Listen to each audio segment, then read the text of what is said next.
medyo nakaumbok siya ng konti, no? Kumbaga pwede pa rin pumasok yung hangin dito. Pang air scoop na tayo, tapos meron pa tayong protection. Ewan ko na lang kung mag-overheat pa yung motor natin. Ganyan yung fittings niya, di ba? Ganda. So yun yung comparison natin sa stock at saka sa ARM natin. Kung makikita nyo naman, mas maganda tignan.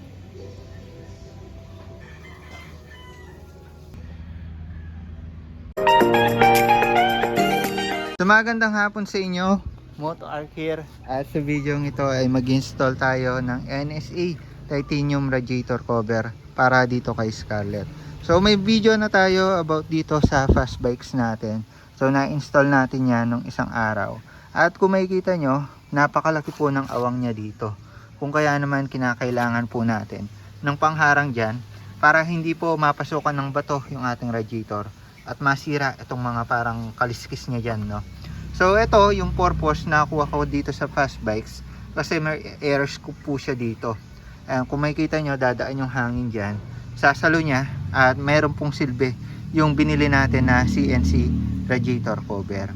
Ngayon syempre kailangan naman natin ng protection dito. So wala naman kasi nabibili na may fins na or grills to, kung kaya naman ayun, napabili pa po tayo nitong NSA titanium radiator cover. Kung pagsusumahin, napakamahal po nung dalawang yan, no? Kung pagsasamahin, kasi pares lang naman na radiator cover. Pero nasa sa inyo na po yan kasi stock is good naman. Yung mga plastic natin na stock is napakaganda naman po ng function niya. Nasasalo po niya yung hangin. Pero yun, kung gusto yung dumagdag ng diin, dagdagan ng diin yung motor nyo, sumali sa mga show, yun, papormahin, pagandahin yung inyong mga motor, pwede nyo pong gawin itong ginagawa po natin. So nasa inyo na yan, nasa trip nyo naman yan. Sa akin kasi gusto natin functionable, also matibay, at saka may purpose yung mga nilalagay natin sa ating mga motor. So yun, kung yun lang, pwede namang ito lang, pero hindi niya salo yung hangin, no? Kaya gusto ko may ganito. Tsaka para unique lang tayo, kaya binilang ko talaga ng ganito. Napaka-rare lang yan. Kung gusto nyo pala makita yung video pag install natin yan, may video tayo, lalagay ko yung link sa description. So ito, parang ilalagay lang natin siya dito sa likuran nito, guys. So recently, kung makikita nyo, napanood nyo yung video, may awang pa po yung spacer natin dyan, no? Kaya naman palagay ko, pag nilagyan natin ito is sukat na siya. Sukat na. Tapos, ayun, may spacer din siya. Tingnan na lang natin kung ano yung mas quality. Pero yung gagamitin natin tornilyo, ito pa rin yung galing dito sa fast bikes. Kasi ito wala siyang kasamang tornilyuhan, no? So yun, baklasin lang natin to. Gamit lang tayo ng Allen wrench. Tatlo lang yan, guys. So pwede rin pala ito, may mga nabibili rin pang ibang motor. Pero ito pwede siya sa Click, Vario or Click, pares lang yung PCX or ADV. Same lang ng sukat. Pero sa mga Yamaha, palagay ko iba yung sukat niya. So yun, baklasin lang natin muna to. So actually may hinihintay pa ako na parcel, which is para dito sa neck cover. Ang kaso baka bukas pa dumating. Ngayon kasi ayoko naman na bang ginagamit natin tong motor, naka-open to, kaya naman lalagay na natin agad yung NSA cover po natin. So bago natin lagay to, guys, ayusin ko muna itong mga kaliskes ng radiator natin. So pwede naman po natin maayos yung mga bali-baliko na yan. Kung di pa naman siya sobrang defective talaga or nakayupi, gamit lang tayo ng flat screw. Tapos pwede natin siyang ipantay para una hindi siya masakit sa mata. Pangalawa is maka-absorb po siya ng maayos ng hangin. So yan lang yung kinain ng powers natin. Hindi na natin maitweet talaga yung mga iba. Pero kung soon papala rin magkaroon ng budget, bili tayong bagong radiator natin mismo, yung BRD, yung hyper cooling, para mas maganda yung datingan niya, tsaka mas mapabilis yung cooling yung ating mga coolant dito sa loob. Pero so na yan, guys, matagal-tagal pa naman. Ipon muna tayo. So yan, buksan na natin itong NSA cover po natin. So by the way, sa mga hindi nakakalam ng NSA na brand, galing po siya sa Indonesia. Indo brand po siya, galing mismo sa Indonesia yung nagmanufacture. Kaya naman pag may nakita ko yung NSA performance, legit po siya na matibay. Tsaka quality yung mga item po nila. So yan, kunin natin mga spacer. So dito sa spacer niya, mas mahaba siya, no? Ayun, compared dito sa natin, isang radiator cover. Pero mas makintab to. Check na lang natin kung ano yung magagamit natin, no. Tapos ito na mismo yung NSA titanium cover po natin. So yung nagustuhan ko dito, medyo maliliit yung butas niya. Tsaka also, medyo nakaumbok siya ng konti, no. Kumbaga pwede pa rin pumasok yung hangin dito. Kasi may mga maliliit siyang salo. Kumbaga parang mga kalikaliskis, no. Hindi siya yung patag lang. Kumbaga pag dumaan yung hangin dito, may chance na makapasok siya kasi mahaharangan, no. Kasi yung mga flat lang, parang dadaan lang dito yung hangin, lalo na nasa side yung radiator natin. Yung hangin mula dito sa harap, dadaan lang yan dyan. Eh tayo, may pang air scoop na tayo, tapos meron pa tayong protection. Ewan ko na lang kung mag-overheat pa yung motor natin. So yan, pag pinatong natin siya, swak naman siya sa butas. Pag swak siya sa butas, swak din siya sa radiator natin. Yun, no? Ganyan yung datingan yan. Tapos pag nilagay natin siya, medyo naka-fit, ayun na, nakadikit dapat. Para yun, protection guys. Ganda niya kahit yan lang. Yung iba, ganyan lang, no? Pero ako kasi, hindi ako satisfied na ganyan lang. Kailangan ko ng air scoop guys. Kaya natin binili to, tsaka pangarap ko talaga tong CNC cover na yun. Oh, di ba? Ganda. So yun, fittings lang natin siya. Ganito yung fittings niya. So wala naman siyang masyadong awang sa taas tsaka baba. Saktuan lang. May konting space pero sakop niya naman yung buong radiator natin. Kung kaya naman mapoproteksyonan natin to. Ayan, no? Kung may mga bato habang nagdadrive tayo na papasok dyan or tatalamsik, bukod dito, may additional protection na tayo, di ba? Ganda. So yun guys, custom fitting muna tayo. Chinya ko lang kung ano yung washer na gagamitin natin or spacer. So yung ginamit ko yung galing dito sa fast bikes natin. Ayun, swak naman siya dito. Ang kaso may awang siya dito. So pwede siyang gumalaw na harap likod yung NSA cover natin. Kaya naman gagawa ko ng spacer dito sa pagitan na yan. Siguro mga maliit lang. Ayoko naman kasi na nasagad yung NSA natin. Nakadikit dito. Also di rin natin siya madidikit. Kasi may tornilyo siya dun, no? So kung kaya naman lalagyan ko ng spacer dito para dikit na dikit yung NSA natin dito sa radiator, tsaka hindi matalamsikan ng mga bato talaga. Kumbaga functional pa rin siya, pang protekta.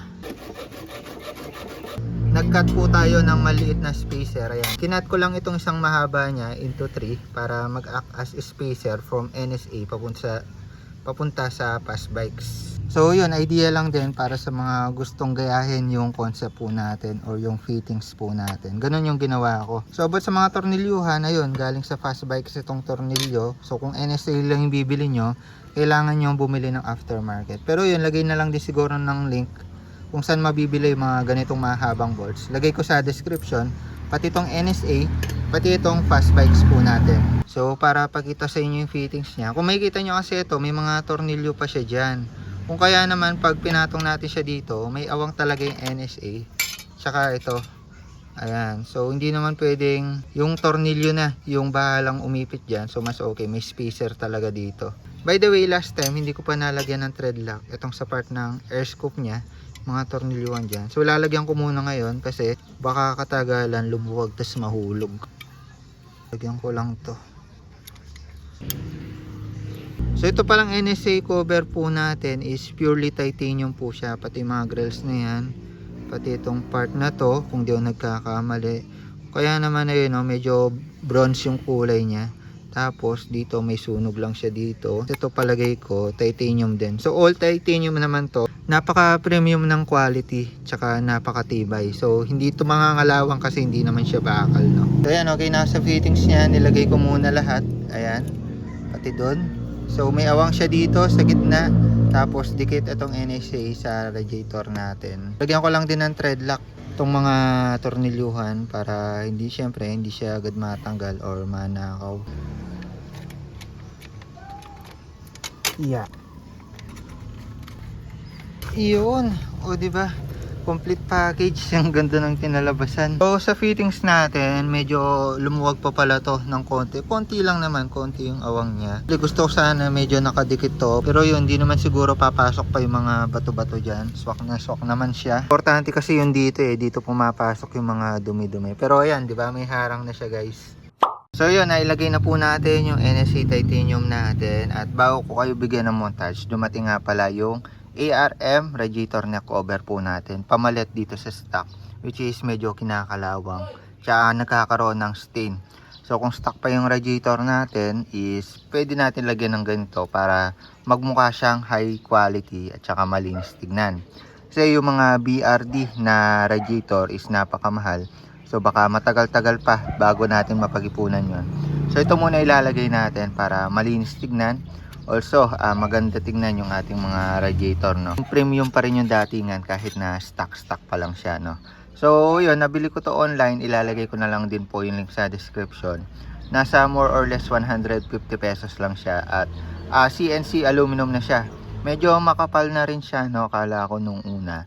Sobrang nipis niya na pwedeng mabend, pero makapal siya guys, no, makapal.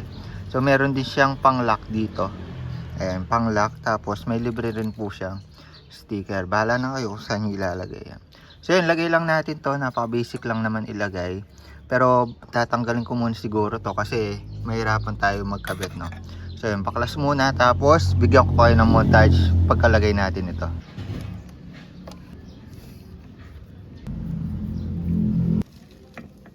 Pagkatanggal ng mga tornilyo, matatanggal na po natin tong stock natin. At kung makikita nyo naman, naiipon po yung dumi dito, ayun, no, sa paikot, dahil yung cover po niya is naka-anggulo pa papasok. Kaya naman na dumihin. So yung pinaka-purpose nito, syempre protection dito sa radiator natin kasi plastic itong part na to, sa neck part specifically pang protection. Pero itong nabili po kasi natin is medyo ano lang siya, flat lang siya. So wala po siyang kurba dito sa side na to, hindi po niya matatakpan tong side na to.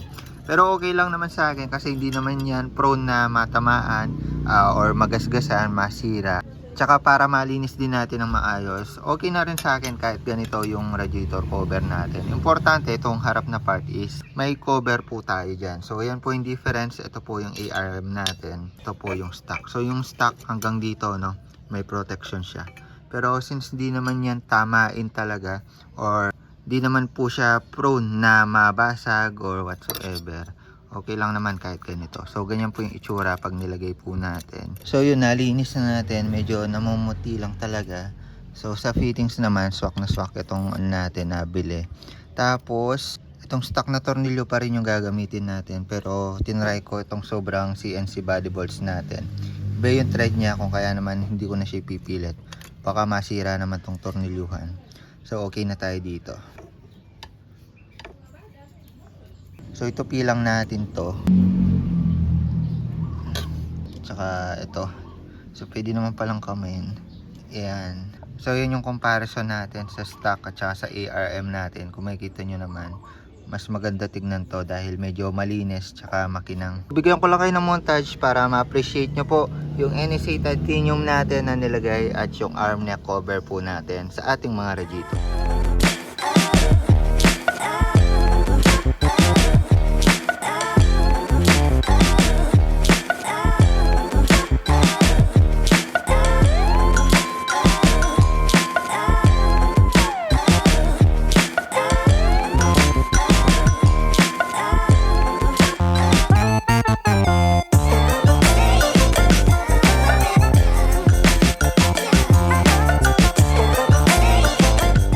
So yan, kung makikita nyo naman, okay na po tayo sa mga detalye nitong ating mga radiator. So fit naman po yung NSA titanium natin, maganda yung fittings po niya.